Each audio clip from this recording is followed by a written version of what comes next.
Assalamualaikum, selamat datang di Relevan Hati. Semoga menjadi pribadi yang lebih baik. Assalamualaikum warahmatullahi wabarakatuh.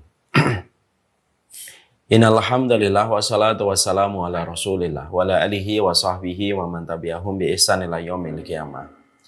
Kepada seluruh penuntut ilmu yang hadir pada kesempatan malam kali ini, semoga Allah senantiasa menjaga keikhlasan pada hati kita, dan semoga pula Allah senantiasa menjadikan hati kita cinta kepada ilmu.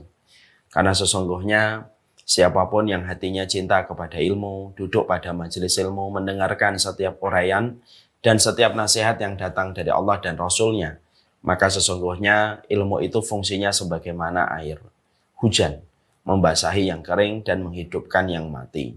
Semoga kita senantiasa dijaga keikhlasan kita dan semoga kecintaan kita kepada ilmu. Kalau ada yang mati pada hati kita, Allah hidupkan kembali. Kalau ada yang kering pada jiwa kita, semoga Allah basahi kembali. Supaya kita senantiasa paham, kita mengerti, kita sadar bahwasanya tujuan di dalam kehidupan kita adalah bagaimana kita beribadah kepada Allah. Melakukan apapun yang dicintai oleh Allah, menyampaikan sesuatu yang diridhai oleh Allah. Dari perkataan, perbuatan, dan sebuah keyakinan. Dan itulah yang harusnya kita lakukan pada perjalanan hidup kita. Semoga Allah senantiasa mengingatkan kita bahwasanya hidup kita adalah ibadah. Ketika engkau sedang berhadapan dengan Quran, itu ibadahmu. Ketika engkau sedang bersama istrimu, bersama dengan suamimu, itu adalah ibadahmu. Ketika kita sedang menghadapi riuhnya anak-anak kita yang bermain, yang terkadang suka tidak mendengar apa yang kita sedang sampaikan karena sedang ramai bermain di antara mereka, itu pun ibadah. Dan ketika kita berhadapan dengan kita pun itu merupakan ibadah. Semoga kita senantiasa mampu menjadikan seluruh aktivitas kita manifestasi ibadah. Karena sekali lagi, kita tidak dilahirkan kecuali satu dengan tujuan kita beribadah kepada Allah.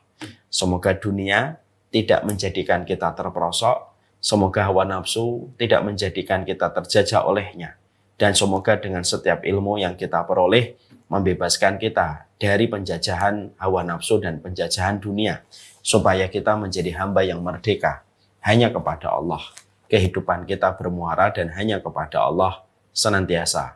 Seluruh gerak dan aktivitas kita manifestasikan untuk beribadah kepada Allah.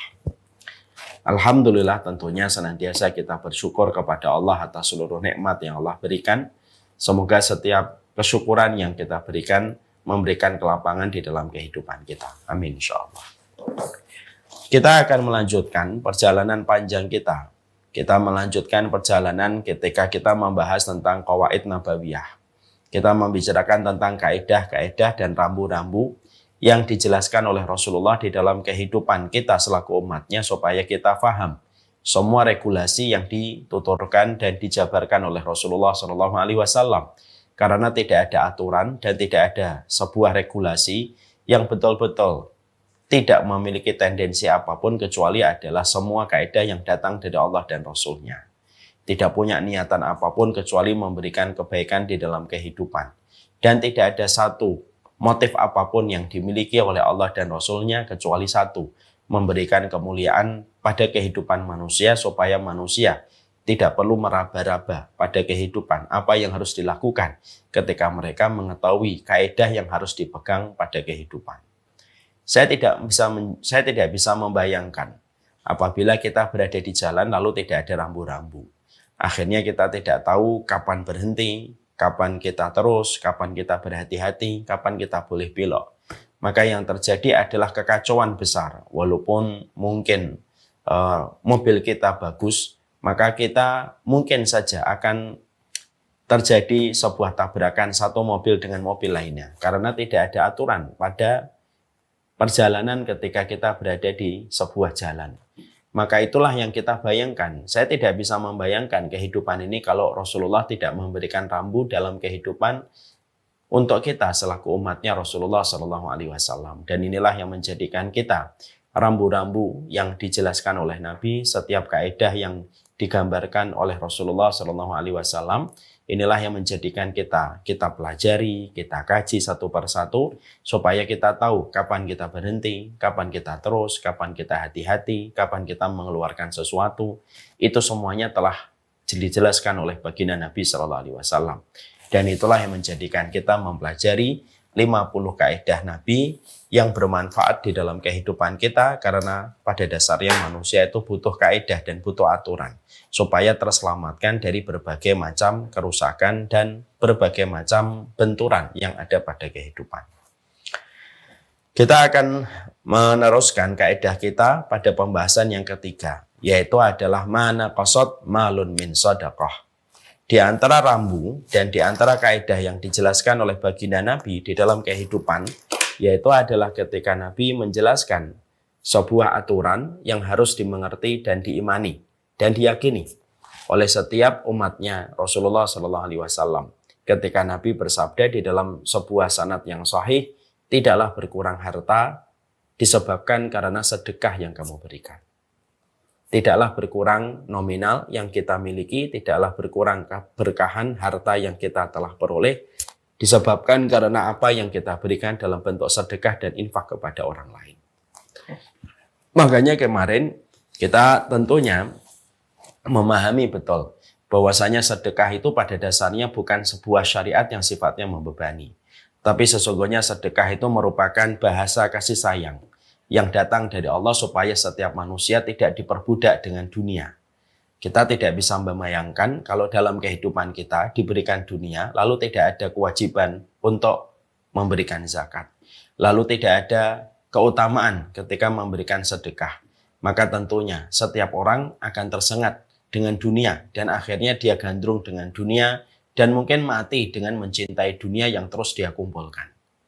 Maka sedekah itu bukan syariat yang sifatnya membebani, tetapi sedekah itu merupakan sebuah syariat yang sifatnya supaya manusia tidak terjerat kepada sebuah cinta kepada dunia, maka Allah membuatkan jalur-jalur untuk mengeluarkan dunia yang bisa jadi. Kalau kita tidak mengeluarkan apa yang harus kita keluarkan dari zakat dan infak dan sedekah, maka justru harta itu menjadi racun bagi kita ketika kita tidak mengeluarkan.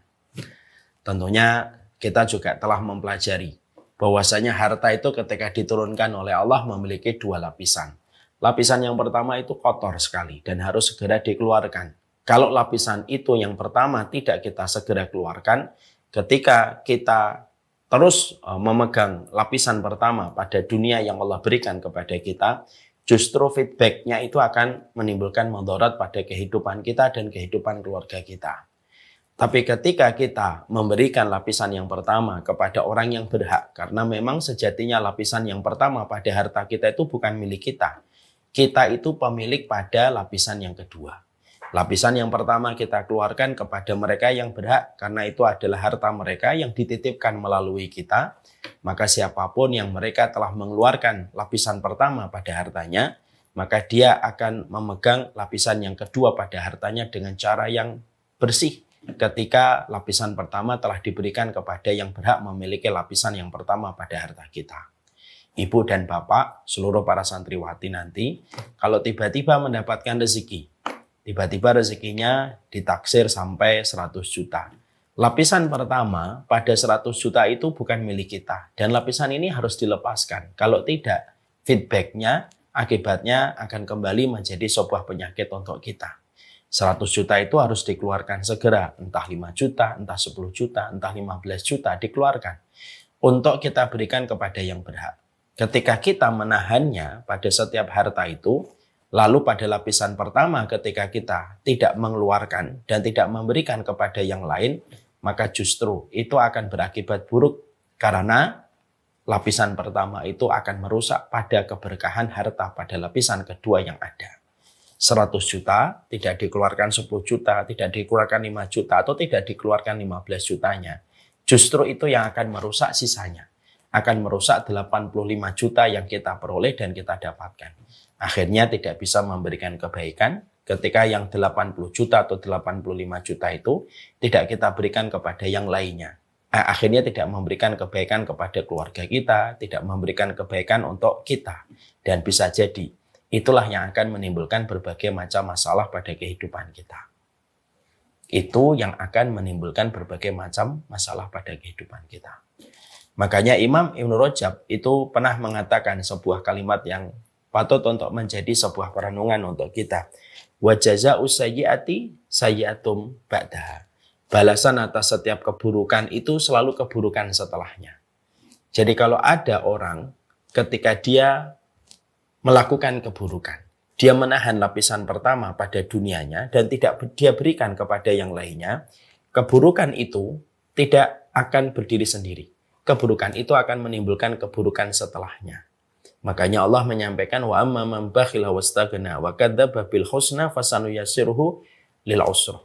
Makanya Allah menyampaikan barang siapa yang dia bakhil wastaghna dan merasa cukup wa kadzdzaba bil husna dan dia mendustakan kabar surga fasanuyassiruhu lil usra, maka kami akan sulitkan jalan kehidupan mereka. Dan itu dimulai dari sebuah perilaku yang disebut wa amma man bakhila wastaghna, yaitu orang yang bakhil. Ketika mereka menahan harta mereka dan tidak memberikan hartanya kepada orang yang sejatinya lebih berhak pada lapisan pertama pada hartanya. Jadi sekali lagi, kalau ada di antara kita dapat 100 juta, dapat 200 juta, maka sesungguhnya 5 jutanya atau 10 jutanya itu merupakan bagian yang harus kita sedekahkan. Itu lapisan pertama, itu bukan milik kita. Dan sejatinya memang lapisan itu kalau kita pertahankan justru menjadi bumerang untuk kita. Dia bisa menjadi racun. Kalau boleh saya ibaratkan, harta itu ketika turun, lapisan pertamanya itu racun. Lapisan keduanya itu madu. Kapan kita akan mendapatkan madunya dari harta kita? Kalau kita sudah mengeluarkan lapisan pertamanya. Yang kita lepaskan itu, yaitu adalah racunnya. Baru kita mendapatkan madu dari rezeki yang kita peroleh. Nah, itulah yang menjadikan kita paham bahwasanya orang yang mereka bersedekah itu pada dasarnya bukan terkena beban syariat. Kita juga sudah menjelaskan pula bahwasanya sedekah itu bukan hanya sekedar urusan fikih. Tetapi sesungguhnya sedekah itu juga merupakan bagian dari kehidupan tauhid dan kehidupan tamhis. Tauhid itu akidah. Karena pada dasarnya orang itu tidak mungkin memberikan hartanya lalu ingat kepada janjinya Allah secara gaib kalau dia tidak memiliki keyakinan kepada Allah. Makanya memang betul pembahasan sedekah itu pembahasan fikih. Berapa yang dikeluarkan, berapa kadarnya, sedekah yang wajib itu apa, yang mustahab itu apa. Itu secara teknisnya masuk pada pembahasan fikih. Tapi sedekah itu secara tema dan secara makna, sedekah itu sebenarnya adalah akidah. Sedekah itu sebenarnya adalah tauhid. Di mana setiap orang ketika dia memberikan hartanya kepada orang lain, yang itu memang harta orang lain, maka tidak bisa dia melakukan itu kecuali dia yakin. Karena harus berdasarkan kepada iman pada perkara hari akhir. Dia harus beriman kepada hari akhir. Bahwasanya itu pasti akan dijaga oleh Allah. Pasti akan dilipat gandakan oleh Allah. Keyakinan dia kepada perkara gaib, kepada janjinya Allah. Bahwasanya setiap apapun yang dia berikan akan kembali feedbacknya kepada dia. Dalam bentuk yang lebih baik. Maka itulah yang disebut dengan urusan akidah. Itu urusan tauhid. Semakin banyak orang mampu melepaskan hartanya untuk dia berikan kepada orang, pada dasarnya dia sedang berusaha menyapih dirinya dari kecintaan pada urusan dunia. Siapapun yang banyak bersedekah, pada dasarnya dia sedang menjalankan proses tauhid dan akidah pada dirinya. Karena salah satu Tuhan berhala yang sering disembah manusia itu adalah dunia. Ketika digenggam terlalu erat. Tuhan itu kalau secara bahasa umum ya, ada Tuhan kecil, ada Tuhan besar. Tuhan kecil itu yang sering dijadikan Tuhan oleh manusia selain Allah. Dan itu bisa menyebabkan sebuah kesyirikan. Tuhan yang besar itu ya Allah. Yang benar, yang berhak disembah itu ya cuma Allah. Harta, dunia, hawa nafsu, pangkat, jabatan, itu merupakan hal-hal yang memalingkan dari Allah Subhanahu wa Ta'ala. Diagungkan oleh sebagian orang dan ditempatkan secara tidak langsung sebagaimana Tuhan. Padahal mereka bukan Tuhan. Itu bisa menjadi tandingan-tandingan di sisi Allah. Dan tidak ada Tuhan yang paling berhak disembah kecuali adalah Allah semata. Makanya orang yang bersedekah, itu prosesnya ketika dia bersedekah, itu pada dasarnya dia sedang menjalankan akidah. Dia sedang menjalankan tauhidnya ketika dia memberikan sedekahnya. Ya. Di sisi yang lainnya, sesungguhnya sedekah itu juga merupakan bagian dari tamhis. Ta, mim, ha, ya, sod, tamhis. Apa itu seleksi? Yaitu ketika Allah menyeleksi di antara hambanya. Dan kita sudah mendapati ada sebuah riwayat yang sahih. Bahwasanya Allah itu punya keluarga-keluarga yang ada di atas muka bumi. Keluarga-keluarga itu akan senantiasa. Keluarga-keluarga itu akan senantiasa diberikan oleh Allah amanat dengan harta. Selama keluarga itu terus memberikan manfaat kepada orang lain. Ketika dia terus memberikan manfaat pada harta yang Allah titipkan kepadanya, ibaratnya dia menjadi distributor harta di sisi Allah. Dari distributor itulah dia memberi manfaat kepada orang. Selama dia terus memberi manfaat kepada orang dengan harta yang Allah berikan kepadanya, selama itu pula Allah akan mengamanahkan kepadanya untuk menjadi distributor darinya. Setiap dia memberikan manfaat kepada orang. Kalau orang yang mendapatkan harta tidak lagi memberi manfaat kepada orang, Allah cabut. Allah cabut itu. Harta yang biasa dia berikan kepada orang itu, Allah pindahkan kepada orang lain. Dan Allah pindahkan kepada keluarga lain. Yang layak untuk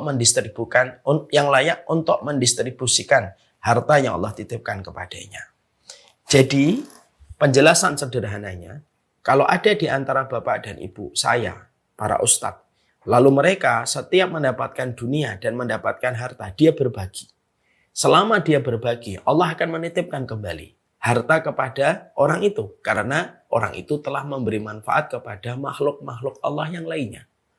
Terkadang Allah memberikan kepada manusia harta, itu tidak langsung.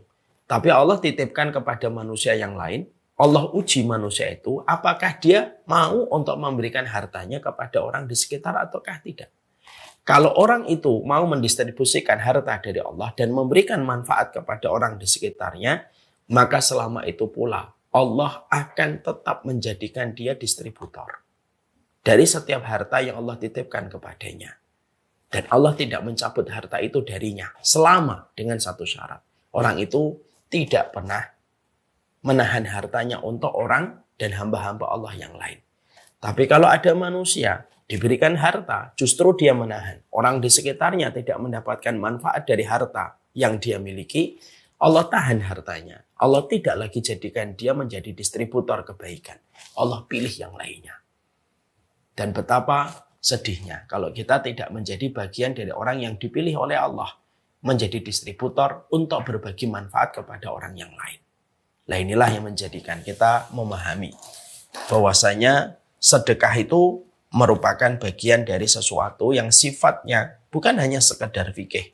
Sesungguhnya zakat itu ataupun sedekah itu merupakan bagian dari akidah dan tauhid seorang manusia. Sedekah itu juga merupakan bagian dari sebuah proses tamhis, proses memilih siapa yang layak untuk menjadi orang yang akan memberi manfaat kepada hamba-hamba Allah yang lainnya. Dan inilah yang harus kita yakini. Sekali lagi, sedekah itu tidak mengurangi hartamu. Sedekah itu tidak sama sekali merusak hartamu. Sedekah itu pada dasarnya, kamu membuang lapisan yang pertama dari racunnya supaya kamu mendapatkan madunya. Sesungguhnya sedekah itu pada dasarnya Allah berikan kepada dirimu, Allah mengujimu. Seberapa besar manfaat yang bisa kamu berikan kepada orang lain dengan apa yang Allah titipkan pada harta yang Allah berikan kepadamu dan keluargamu. Semoga kita paham tentang sisi lain sedekah dari sudut pandang dan perspektif yang harus kita mengerti. Sekarang setelah kita memahami bagaimana sedekah, mukadimahnya dan bagaimana sedekah dari sisi lain persoalan sedekah itu, kita tentunya harus mengerti apa yang harus kita lakukan. Attitude-nya, akhlaknya bagaimana ketika kita memberikan sedekah. Karena tidak ada satu syariat kecuali ada akhlaknya. Kita pun harus memiliki akhlak di dalam kita memberikan sedekah. Karena kemuliaan kita memberikan sedekah tanpa diiringi dengan akhlak yang baik, maka kemuliaan sedekah yang diberikan itu menjadi hilang. Sebagaimana pasir di atas batu yang licin yang disapu dengan angin yang kencang. Akhirnya tidak tersisa. Ya, tentunya inilah yang menjadikan kita harus paham akhlaknya apa di dalam kita bersedekah. Banyak orang hari ini terkadang mereka mampu bersedekah, tapi ternyata belum tentu mereka memahami referensi. Apa yang harus dilakukan? Apa yang harus dikerjakan di dalam menjaga kemuliaan sedekah itu dengan akhlak yang mulia? Oleh karenanya, mari kita bedah dulu. Apa yang harus dilakukan? Ya, di dalam kita bersedekah, kemuliaan akhlaknya itu apa? Supaya kemuliaan akhlak ini melipat gandakan pahala sedekah yang kita lakukan. Karena saya tidak akan pernah bosan mengatakan, sunnah itu kemuliaan, tapi tanpa akhlak, maka akan menjadi sebuah ketimpangan. Ya. Maka sama, sedekah itu mulia, tapi tanpa tuntunan akhlak ketika kita memberikan sedekah, maka kemuliaannya itu akan berganti dengan kehinaan kalau tidak kita sadari. Maka apa saja yang harus kita ketahui dan harus kita pahami? Ya. Setidaknya ada sekitar 12 poin ya, kita bahas. Ya, agak singkat supaya kita selesai persoalan kaidah yang keenam. Apa perkara yang harus selalu kita jaga di dalam persoalan ketika kita memberikan sedekah kita? Yang pertama, al-ikhlasu fiha. Saya mengambil dari kitab Mawsu'atul Adab al-Islamiyah al-Murattabah ala Hurufil Hijaiyah yang ditulis oleh Sayyid An-Nada rahimahullah ta'ala. Kita akan membahas ada sekitar 12. Yang pertama, sesungguhnya ketika kita bersedekah, ketika kita kaitkan bahwasanya sedekah itu merupakan bagian dari urusan tauhid, bahwasanya sedekah itu merupakan bagian dari akidah, kita harus paham berarti sesungguhnya sedekah itu sangat terletak kepada hati kita dan bagaimana kondisi keikhlasan hati kita. Karena apa? Karena sesungguhnya inilah perkara yang sejatinya paling urgen di dalam kehidupan kita. Bahwasanya di dalam kehidupan sedekah itu tidak akan pernah sampai kepada Allah Subhanahu wa taala apa yang kita sedekahkan sampai betul-betul kita memiliki keikhlasan di dalam kita bersedekah kepada Allah Subhanahu wa taala. Ya. Makanya ini merupakan salah satu perkara yang cukup penting. Ya, sekali lagi ya, itu harus dimulai dari sikap amalan hati kita. Itu sangat terkait pada sikap hati kita. Karena yang menjadikan nyampe itu bukan hartanya, tetapi keikhlasan yang ada pada hati kita. Allah mengatakan kepada kita pada surat Al-Hajj ayat yang ke-37. La yanalallahu luhumuha wala dima'uha walakin yanaluhu taqwa minkum. Di dalam surat Al-Hajj ayat yang ke-37 Allah jelas mengatakan tidak akan nyampe dagingnya dan tidak akan nyampe darahnya. Karena memang Allah tidak membutuhkan daging yang kamu berikan. Tidak akan sampai darahnya karena Allah tidak membutuhkan darahnya. Allah tidak membutuhkan mobil yang kamu sedekahkan. Allah tidak membutuhkan rupiah yang kamu sedekahkan. Allah tidak membutuhkan tanah yang kamu sedekahkan. Allah tidak butuh itu semuanya. Yang nyampe kepada Allah bukan mobilnya, bukan rumahnya, bukan dagingnya, bukan darahnya. Tetapi yang nyampe kepada Allah itu adalah yanaluhu taqwa minkum, yaitu adalah ketakwaan. Para ahli tafsir mengatakan kata takwa yang ada pada surat Al-Hajj itu artinya keikhlasan hati kita. Ya. Dan itulah yang menjadikan kita selalu harus sadar sedekah itu harus betul-betul fokus, konsentrasinya, titiknya pada satu poin. Bahwasanya tidak ada satu garis start di dalam kita bersedekah kecuali apa? Ya kecuali Allah semata. Bukan karena untuk menggandakan harta kita, bukan untuk mengkayakan kekayaan kita, bukan pula untuk menjadikan kita sukses di dalam bisnis dan di dalam proyek yang sedang kita jalankan. Enggak, bersihkan itu semuanya. Karena kita harus dalam kondisi ikhlas. Dan ikhlas itu apa? Ikhlas itu sebagaimana perumpamaan susu di dalam perutnya sapi. Di mana susu di dalam perutnya sapi tidak pernah bercampur dengan darah dan kotoran yang ada pada tempat yang sama di perut sapi. Pernah nggak kita mendapati seorang pemerah sapi susu, lalu susunya bercampur dengan kotoran sapi di dalam perutnya sapi? Tidak ada. Pernah nggak kita jumpai pemerah sapi lalu menjumpai susunya bercampur dengan darah? Tidak sama sekali. Maka perumpamaan keikhlasan itu sebagaimana susu yang terletak di dalam perutnya sapi, yang betul-betul murni, tidak tercampur antara kotoran dan tidak tercampur dengan darah. Tidak tercampur dengan kotoran dan tidak tercampur dengan darah. Sama pula sedekah yang kita berikan harusnya merupakan sebuah sedekah yang betul-betul bersih dari sebuah niatan duniawi.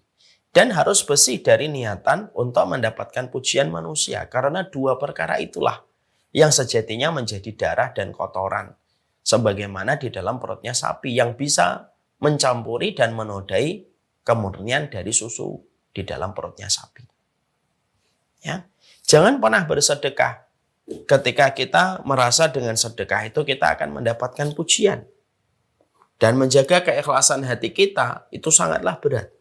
Yang paling berat di dalam sedekah itu bukan berapa uang yang kita gelontorkan, tapi menjaga keikhlasan setelah kita mengeluarkan harta itu. Yang paling berat bukan berapa nominal yang kita belanjakan, bukan, tapi menjaga keikhlasannya. Sama dengan dakwah. Dakwah itu yang paling berat bukan menghafalkan setiap ayatnya, bukan menghafalkan setiap hadisnya, bukan.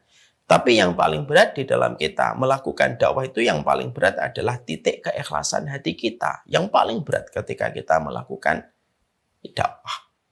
Karena memang separuhnya kehidupan kita terletak pada keikhlasan kita. Wa ma umiru illa liya'budullaha mukhlishina lahuddin. Tidaklah mereka diperintah kecuali beribadah, ikhlas kepada Allah. Tidak hanya ibadah tapi keikhlasan. Makanya setiap orang yang bersedekah pastikan niatnya adalah niat yang benar semata-mata karena Allah. Karena dengan niat yang benar itulah terangkat seluruh apa yang kamu telah belanjakan, terangkat setiap amal yang telah kamu berikan, dan ini teguran untuk saya, untuk Ustaz Dede, untuk semuanya. Karena pada dasarnya kalau sudah bicara keikhlasan, objek dari kata ikhlas itu adalah setiap manusia. Berjenggot tidak berjenggot, cingkrang tidak cingkrang, berilmu tidak berilmu. Dia menjadi objek dari setiap kata. Ya, dari 6 huruf. Ikhlas. Kita semuanya adalah objek dari kata yang dari kata yang dibaca dengan kata ikhlas. Ya. Jadi inilah yang menjadikan kita harus memahami bahwasanya sedekah itu harus betul-betul murni semata-mata karena Allah. Sebagaimana pada surat Al-Hajj 37 tadi, yang nyampe bukan dagingnya, yang nyampe bukan darahnya, tetapi yang nyampe adalah keikhlasan yang ada pada hati kita. Dan ini yang terkadang justru sering kita lupakan, kita lalaikan. Padahal tidak ada seluruh anggota tubuh kita yang dijadikan spotlight oleh Allah, dijadikan titik view oleh Allah, di zoom in-kan oleh Allah, kecuali adalah hati kita. Karena inilah organ yang paling dalam dan paling inti pada kehidupan manusia. Siapapun yang sedekah, lalu dia dengan niat sudah menyebarkan sedekahnya kepada orang, hati-hati. Bukan itu salah. Tapi sejatinya, menjaga hati jauh lebih berat daripada nominal yang telah kamu berikan. Hati-hati. Tidaklah seseorang mereka tergelincir dengan urusan akhiratnya sampai mereka dijilat. Tidaklah seseorang tergelincir dalam kehidupan kampung akhiratnya sampai dia dijilat oleh api neraka kecuali karena tergelincirnya hati ketika tidak ikhlas di dalam memberikan sedekahnya.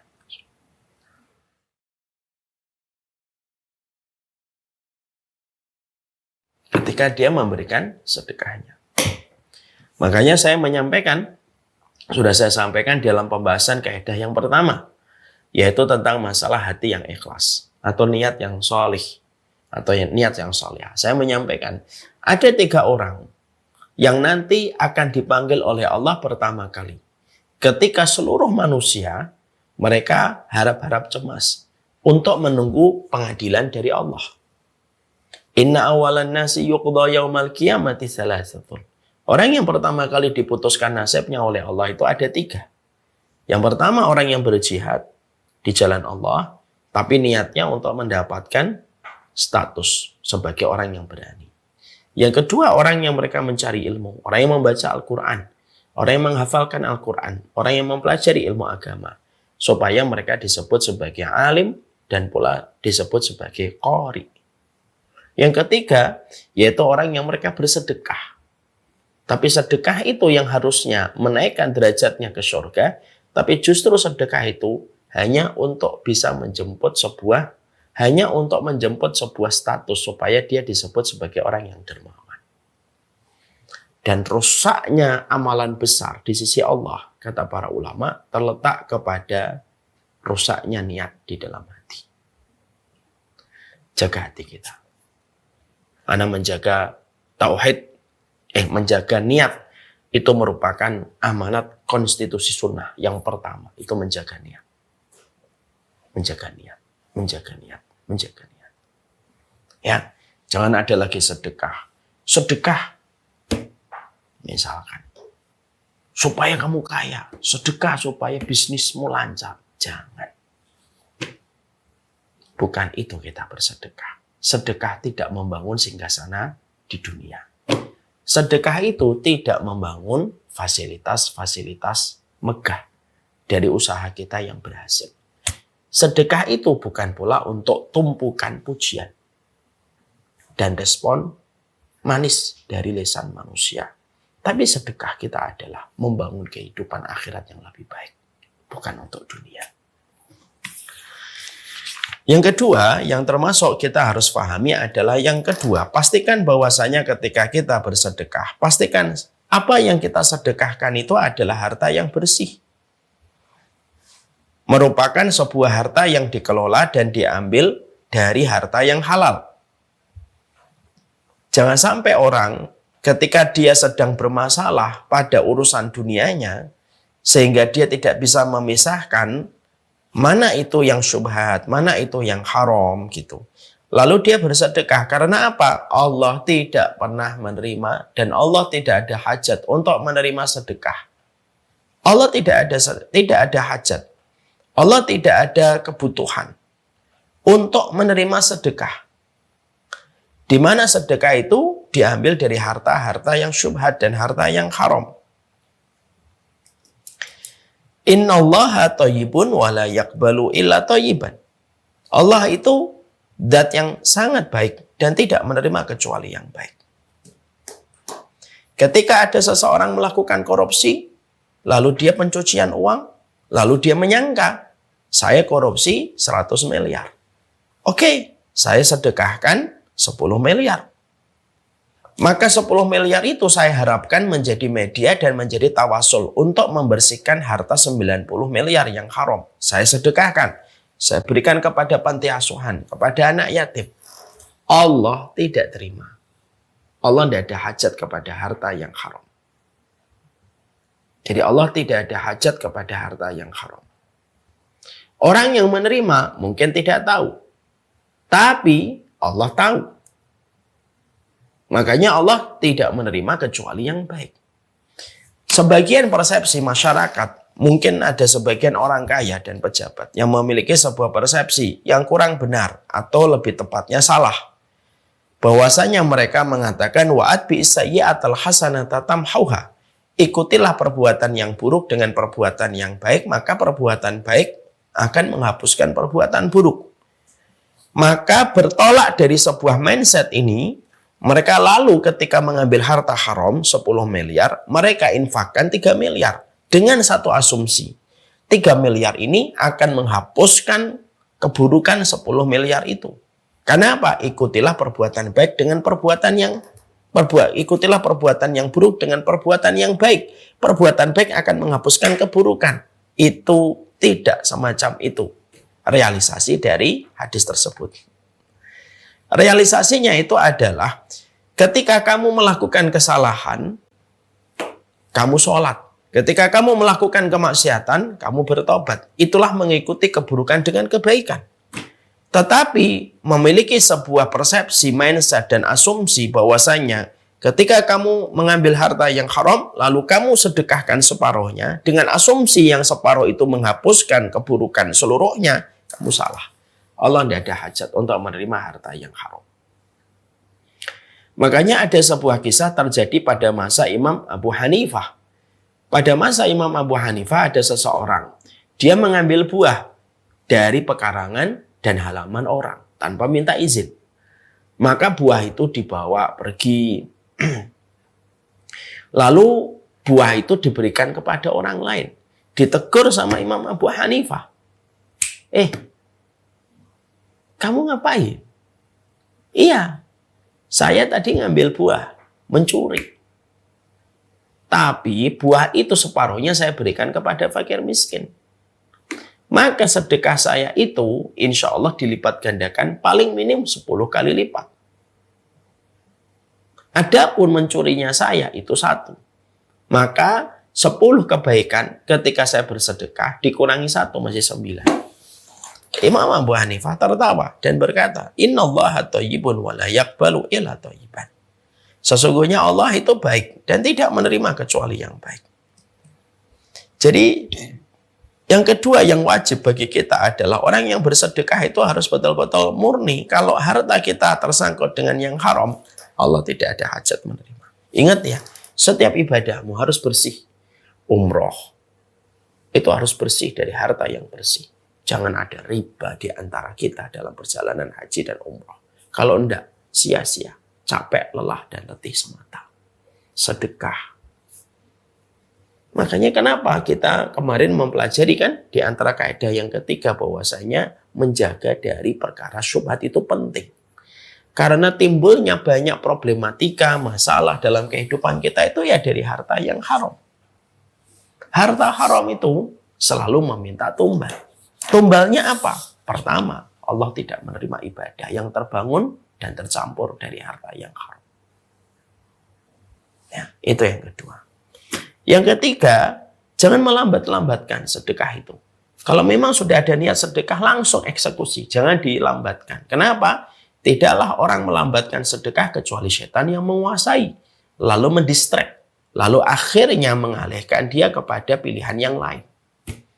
Ya. Berapa banyak orang yang ingin bersedekah di waktu malam. Lalu dia meniatkan besok pagi. Sebelum tidur dia melihat satu barang. Mengurungkan niatnya untuk bersedekah. Lalu akhirnya dia memprioritaskan barang yang akan dia beli. Itulah bahayanya mengakhir-akhirkan sedekah. Makanya dikatakan di sini ada mutakhiris sedekah. Jangan mengakhir-akhirkan sedekah itu. Kalau mampu, segera 10 juta tiba-tiba ditransfer kepada rekeningmu, segera kamu keluarkan dari 10 juta itu. Itu jauh lebih baik. Karena apa? Orang yang menyegerakan kebaikan adalah orang yang Allah segerakan kebaikannya pula nanti di akhirat. Makanya ada kata-kata hikmah, la yazalan nasu yuakhirunal hasanat hatta yuakhiruhumullahu hasanatahu yaumal qiyamah.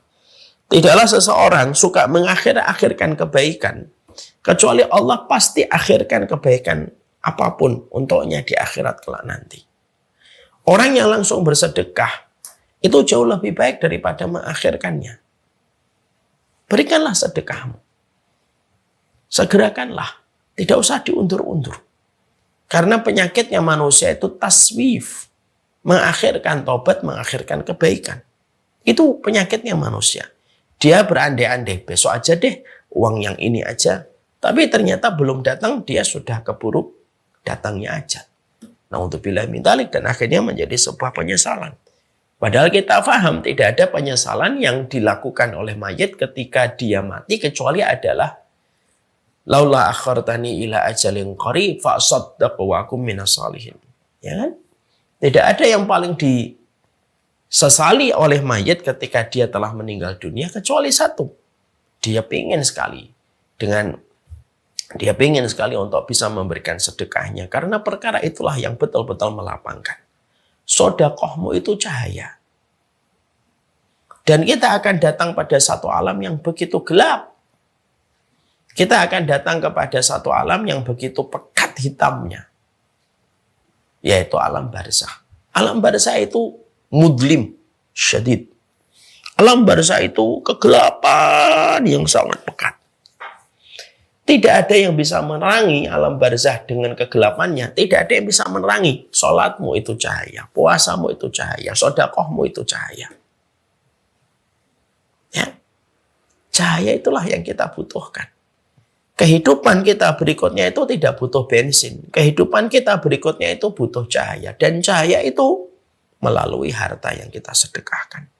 Jangan melambat-lambatkan. Supaya kita tidak dilambatkan oleh Allah kebaikan yang kelak pada waktu kematian itu sudah datang menyapa kita.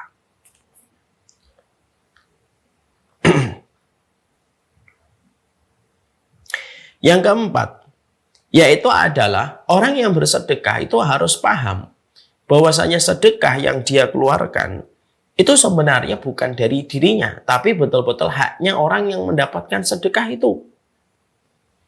Janganlah kita merasa ketika kita bersedekah, yaitu adalah kita ini betul-betul harus menyadari bahwasanya apa yang kita keluarkan itu haqqan minal fuqara wal masakin. Mereka lah yang memiliki hak atas harta itu. Janganlah kamu merasa, wah ini dari saya. Banyak orang yang memberi sedekah itu merasa lebih mulia, merasa lebih tinggi daripada yang diberikan sedekah. Karena status harta yang dia berikan. Lalu akhirnya terkadang secara tidak sadar suka merendahkan. Jangan begitu. Makanya di situ kita harus memahami bahwasanya tidaklah kita memberikan sedekah kecuali orang yang sedekah itu harus sadar. Berapapun harta yang dia berikan, berapapun harta yang dia infakkan, itu memang miliknya orang yang mendapatkan. Cuma dititipkan Allah melalui kita. Tapi kepemilikan itu kepemilikan dirinya. Kamu hanya menyalurkan dari sisi Allah. Ini termasuk salah satu ini merupakan salah satu bentuk attitude ataupun akhlak di dalam kita bersedekah. Kenapa? Sedekah itu ketika setan gagal menahanmu untuk bersedekah. Jadi setan itu gagal menahanmu untuk bersedekah. Jadi setan itu mendatangi kita ketika kita akan bersedekah. Ngapain kamu sedekah? Uangmu nanti kurang, kebutuhanmu masih banyak, anak-anakmu masih kecil gitu. Tapi kita terobos semua godaan setan itu, wush gitu terobos. Maka setelah itu setan langsung mengubah strategi. Tuh kan? Tuh, kamu lebih tinggi tuh. Mereka-mereka itu yang butuh sama kamu. Mana bisa mereka senyum kalau bukan sedekah yang kamu berikan? Maka keempat yang dikatakan oleh para ulama salafun salih adalah kita orang yang sedekah itu harus yakin bahwasanya berapapun harta yang telah kita berikan itu memang haknya, bukan miliknya. Kamu memberikan seseorang sedekah 2 juta, 3 juta itu memang miliknya dia, bukan miliknya kamu. Jangan pernah merasa memiliki di dunia, karena semua itu modalnya datang dari Allah. Penyakitnya manusia itu yang merasa memiliki, itu penyakitnya manusia. Penyakitnya manusia itu selalu merasa memiliki. Ya, maka di situ kita memahami betul bahwasanya termasuk salah satu attitude dan akhlak yang baik di dalam kita bersedekah, yaitu adalah itu miliknya dia. Makanya yang paling afdal kalau ada orang bertanya, sedekah itu yang paling afdal ngundang orang datang ke rumah kita untuk mereka berkumpul, berjejer, berderet, atau kita yang datangi rumahnya. Ya kita datangi rumahnya. Wong itu miliknya dia dan kita kembalikan miliknya dia. Itu yang paling afdal. Makanya Rasulullah tidak pernah mengumpulkan fakir miskin di depan rumahnya. Rasulullah yang membagi-bagi langsung ke tiap satu persatu rumah yang membutuhkan. Walaupun tidak dosa ya apabila kita ngundang karena mungkin kesibukan kita. Tapi ini dari perspektif keutamaan, mana yang lebih utama? Yang lebih utama kamu datangi dan kamu berikan langsung ketok pintunya dan kamu muliakan. Ya, kamu muliakan. Allah tidak mau setiap fakir miskin yang itu menjadi hambanya Allah direndahkan hanya karena mereka menerima sedekah. Orang yang menerima sedekah tidak lebih buruk daripada orang yang memberi sedekah. Karena bisa jadi yang memberi sedekah penuh dengan kesombongan, yang menerima sedekah, dia menerima dengan keikhlasan dan kelapangan. Walaupun dia sebenarnya harusnya tahu, harta yang diberikan kepada itu memang miliknya dia. Itu memang miliknya dia kan gitu. Karena kita itu harus paham tentang masalah ini. Supaya tidak ada lagi kesombongan kan. Contohnya kayak bansos. Bansos itu memang miliknya masyarakat, memang miliknya rakyat kecil kan gitu. Memang betul begitu. Ini wajib kita harus ketahui dengan benar. Sedekah itu karena memang itu miliknya dia, bukan miliknya kita. Itu yang keempat. Yang kelima yaitu adalah taqdimul jayyid minal mal fi shadaqah. Kalau sedekahnya itu berupa barang yang kamu sedekahkan, maka pastikan bahwasanya kita harus memilih hal-hal yang baik. Barang-barang yang bagus. Yang kita tidak memincingkan mata ketika melihatnya. Jangan memberikan satu barang yang kita niatkan untuk menjadi sebuah sedekah, di mana mata kita saja, di mana kita pun memincingkan mata kita ketika melihat barang itu. Ya. Makanya Allah menyampaikan kepada kita di dalam surat Al-Baqarah ayat 267. Ya ayyuhalladzina amanu anfiqu min thayyibati ma kasabtum. Wahai orang yang beriman, maka berinfaklah dari yang terbaik dari apa yang kamu peroleh. Yang terbaiknya. Min thayyibati ma kasabtum. Yang terbaik. Karena apa? Karena sebagaimana hartamu yang terbaik, sebagaimana itu pula istimewa, engkau akan mendapatkan balasan dari sisi Allah Subhanahu wa Ta'ala. Lalu yang berikutnya, yang keenam, adamu ibtali sadaqah bil man wal adha. Yang berikutnya, jangan pernah kita mengikutkan setiap sedekah yang kita berikan dengan kata-kata yang menyakitkan.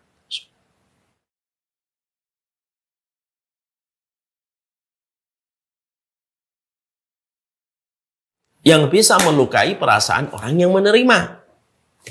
Dan jangan pula diungkit-ungkit. Sedekah itu harus diberikan dengan sebuah konsep sebagaimana kita menulis di atas pasir pada pantai di pinggir lautan. Menulis sesuatu di pantai, ketika datang gelombang akan hilang. Itulah sedekah. Sedekah tidak usah kamu hitung dan sedekah tidak usah kamu ingat. Tidak usah menjadi akuntan handal di dalam menghitung setiap sedekah yang telah kamu berikan kepada orang. Jangan. Karena apa? Karena ketika mengingat, maka biasanya akan menjadi tumpangan setan untuk mengungkit-ungkit kembali sedekah yang kita berikan kepadanya.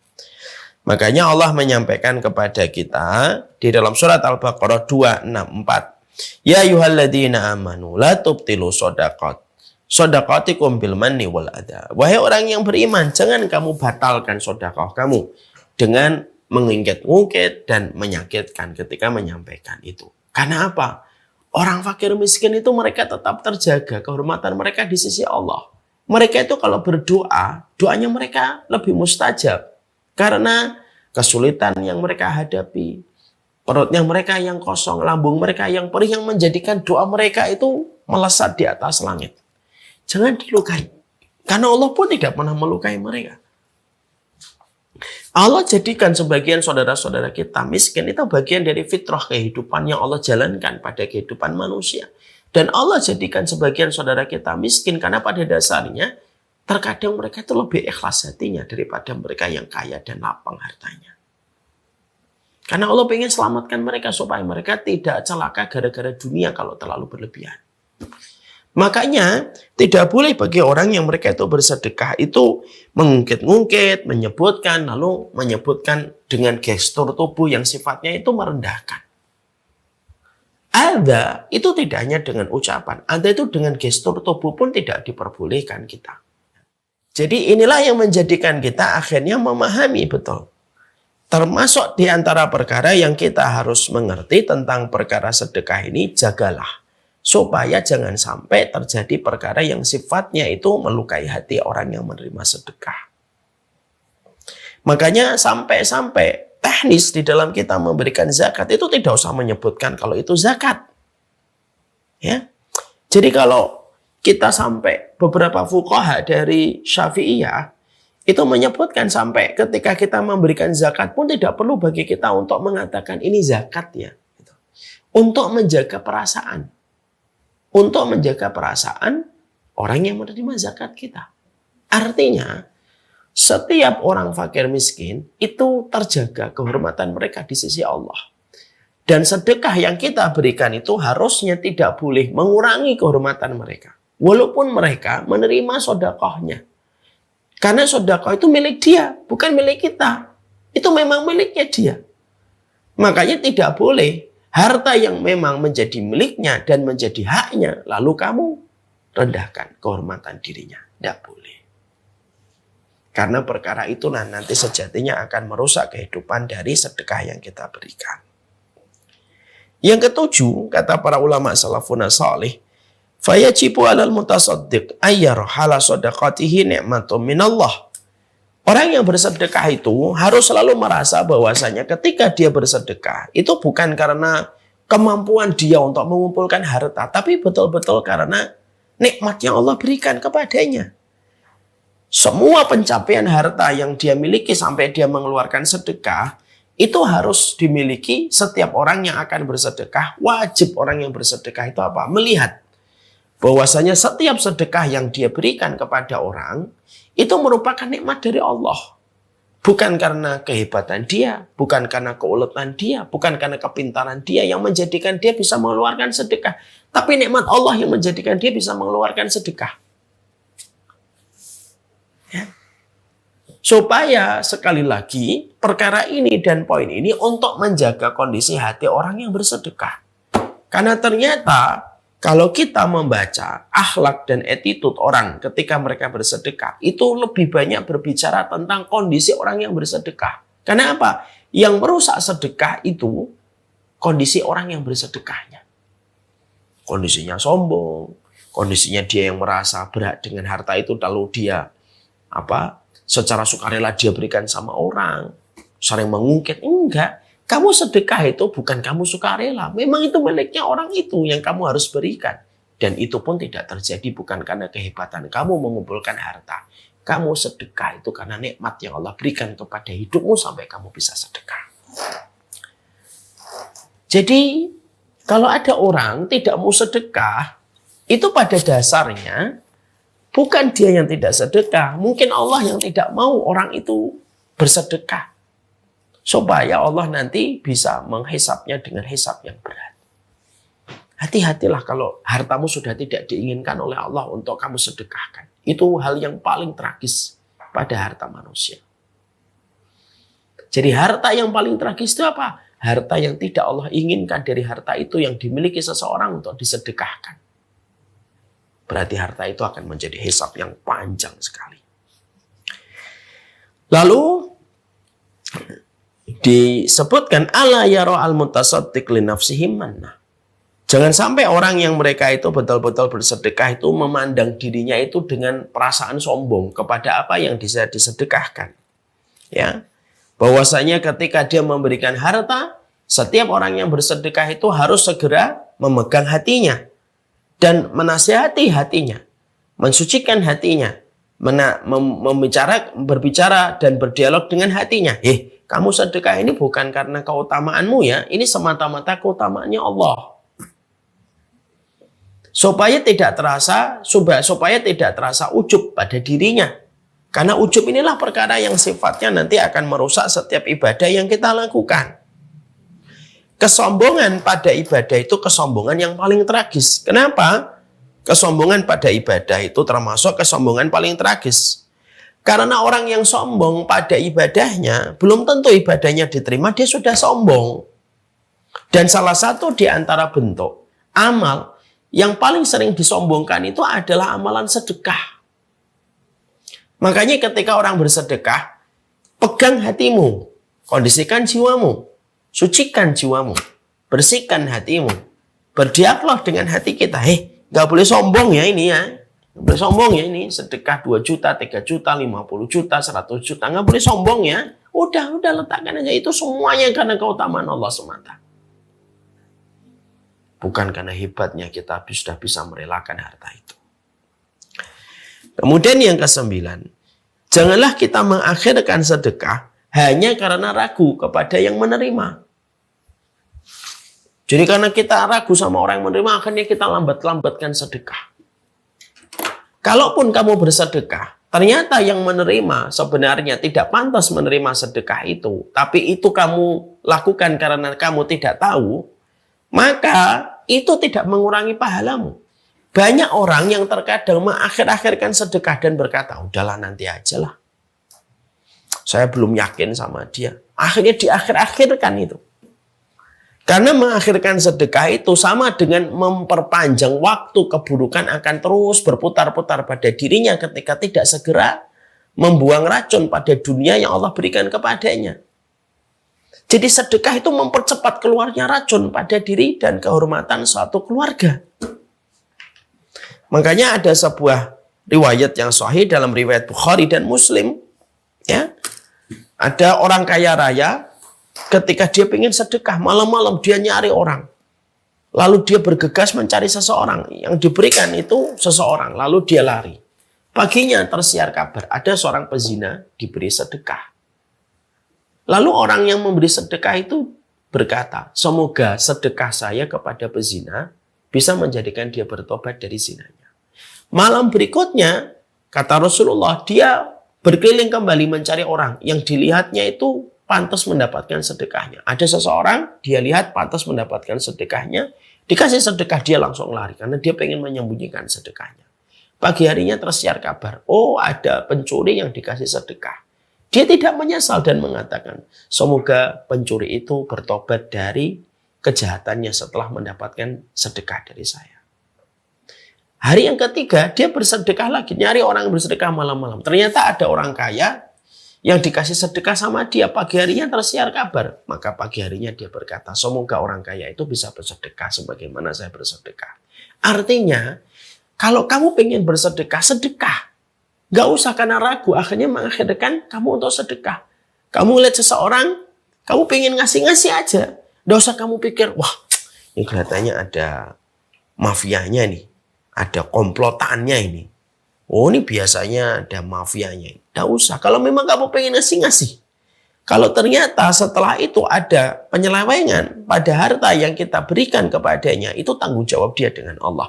Tapi tidak mengurangi pahala kita sedikit pun. Jangan mengakhirkan sedekah hanya karena kita terlalu lama memverifikasi seseorang ketika akan memberikan sedekah. Yang ke-10, utamakan yang paling dekat dulu dengan kita. Utamakan yang paling dekat dulu dengan kita. Jangan jauh-jauh dulu. Jangan sampai kamu begitu dermawan sama orang yang dikenal dari kejauhan, tapi kamu dikenal pelit sama orang yang menjadi saudara-saudaramu. Takdimu dhawir rahim. Kata para ulama itu apa? Takdimu dhawir rahim. Muliakan, prioritaskan orang yang menjadi kerabatmu, nasabmu, baik karena susuan, baik karena pernikahan, atau baik karena ataupun karena keturunan. Karena dhawir rahim itu apa? Orang yang pernah rahim satu, punya kaitannya rahim yang sama dengan kita, atau orang yang pernah susuan, atau orang yang mereka itu adalah terikat dengan pernikahan pada keluarga kita. Itu yang kita utamakan dulu. Banyak orang yang terkadang dia dikenal dermawan sama orang dari kejauhan, tapi orang dekatnya itu mengenal dia sebagai orang yang pelit. Tidaklah solih seseorang, sampai orang yang di dekatnya mengatakan dia solih, dan orang yang jauh mengatakan dia solih. Dan itulah yang menjadikan kita memprioritaskan mereka. Ya. Kemudian yang ke-11, yaitu adalah kalau bisa menyembunyikan. Kenapa menyembunyikan itu menurut para ulama itu lebih baik? Karena apa? Allah paling senang kalau kita menyembunyikan. Uktumu hasanataka asyaddu min sayyi'atika. Tutup itu kebaikanmu sebagaimana kamu menutup keburukanmu. Menutup itu jauh lebih baik. Saya pengen memperlihatkan, boleh, tidak apa-apa, tapi harus jaga niatnya. Dan menjaga niat ketika kita memproklamirkan sedekah itu tidak gampang.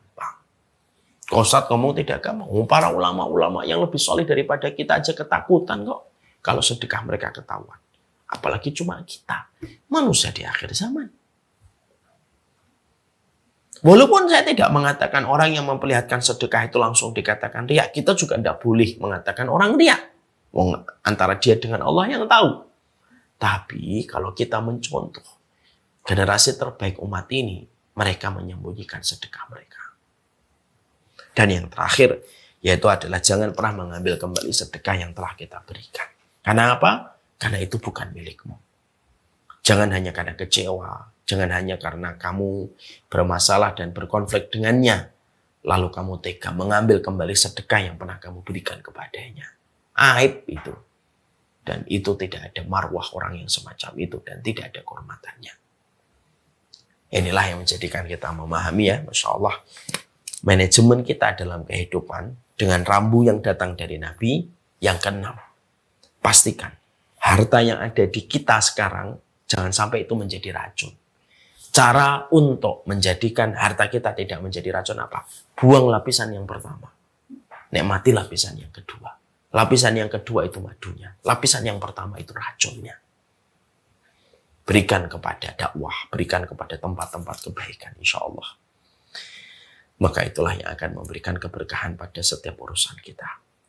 Banyaknya masalah pada kehidupan kita karena banyaknya racun pada harta yang masih berputar-putar di kita yang seharusnya tidak menjadi milik kita. Ya. Kapan Pak garasi Bapak itu bermasalah Pak? Kalau tidak,